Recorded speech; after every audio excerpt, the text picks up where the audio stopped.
नमस्कार मेरे प्यारे दोस्तों, मैं विनय उपाध्याय। मैं आज आप सबके समकक्ष एक कविता प्रस्तुत करने जा रहा हूँ। इस कविता का शीर्षक है बांधो न नाव एष्ठाव बंधु, पूछेगा सारा गाँव बंधु। बांधो न नाव एष्ठाव बंधु, पूछेगा सारा गाँव बंधु। यह कविता महाप्राण निराला सूर्यकांत त्रिपाठी जी के द्वारा लिखा गया है।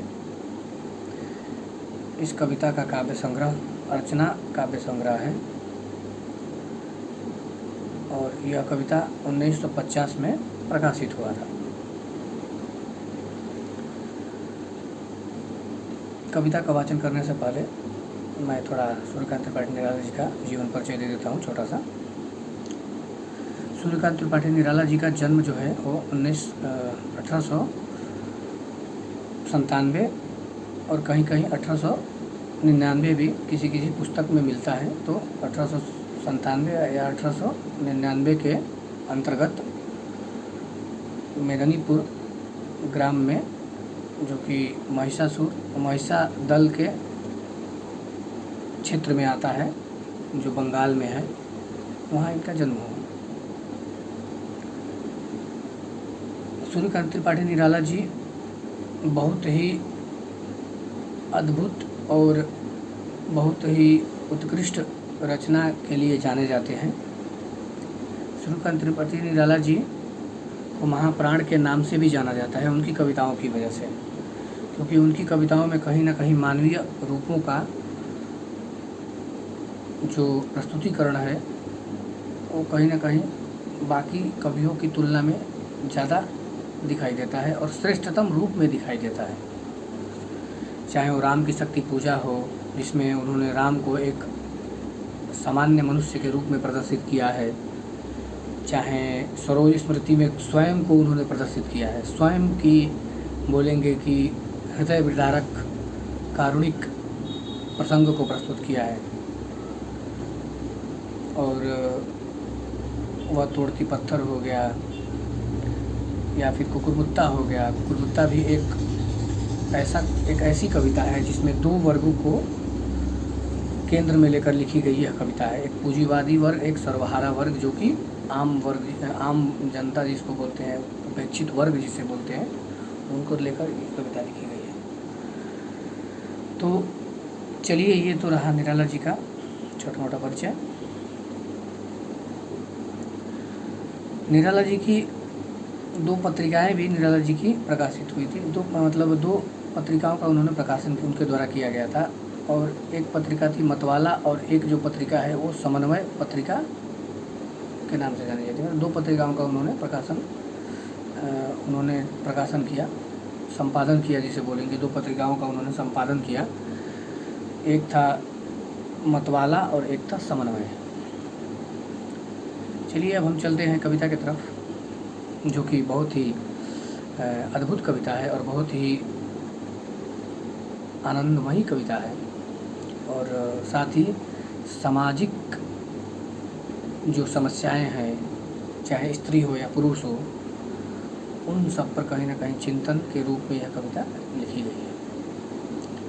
तो कविता का जो प्रथम जो पंक्ति है वह ऐसा है कि बांधो न नाव इष्ठाव बंधु, पूछेगा सारा गाँव बंधु।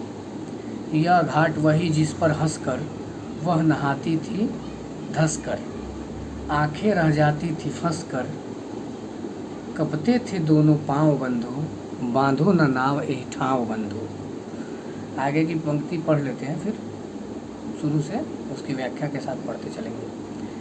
वह हंसती थी बहुत कुछ कहती थी, वह हंसती थी बहुत कुछ कहती थी, फिर भी अपने में रहती थी, सबकी सुनती थी सहती थी, देती थी सबके दाव बंधु, बांधो न नाव एठाव बंधु, बांधो न नाव एठाव बंधु। इस कविता में देखिए कैसे कवि कहते हैं कि बांधो न नाव इष्ठाव बंधु, पूछेगा सारा गाँव बंधु।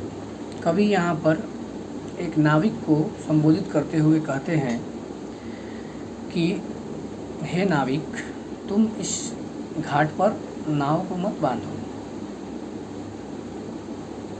क्योंकि अगर तुम इस नाव को इस घाट पर बांधोगे तो कहीं ना कहीं यह समाज, यह गांव के लोग आपसे यह प्रश्न पूछेंगे कि किस कारण इस जगह पर तुम नाव बांध रहे हो, और कहीं इसके पीछे तुम्हारा कोई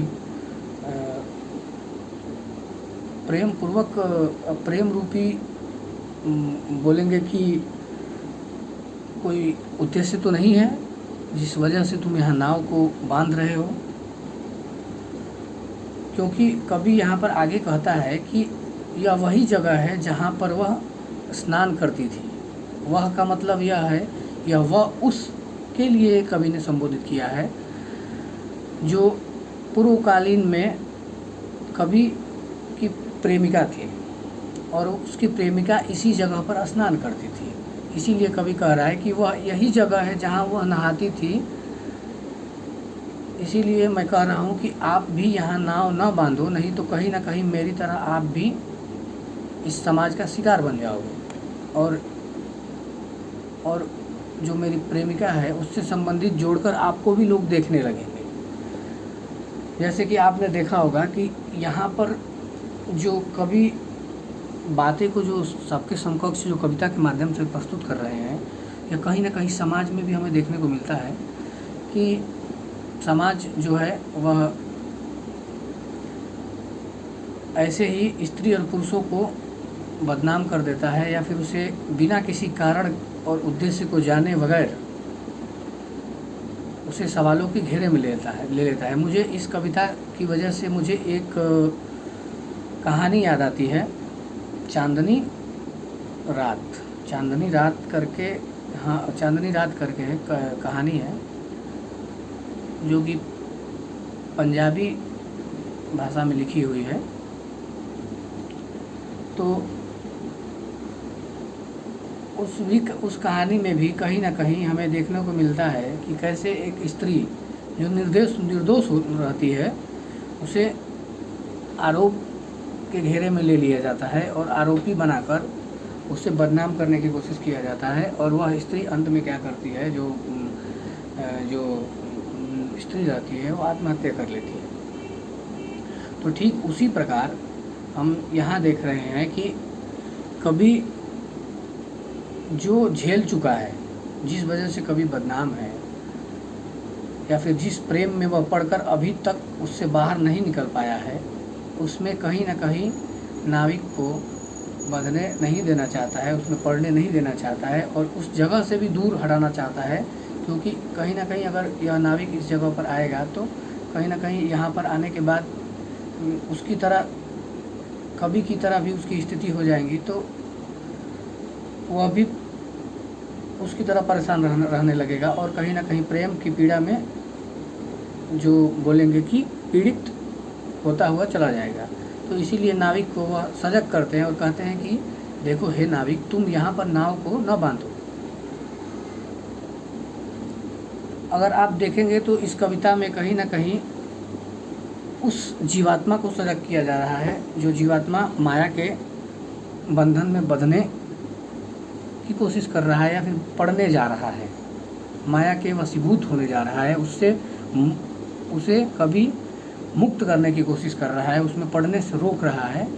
कहीं ना कहीं इसे हम आध्यात्मिक रूप से देखें तो यहाँ पर भी कवि इस प्रकार भी इस कविता को वह रख रहा है।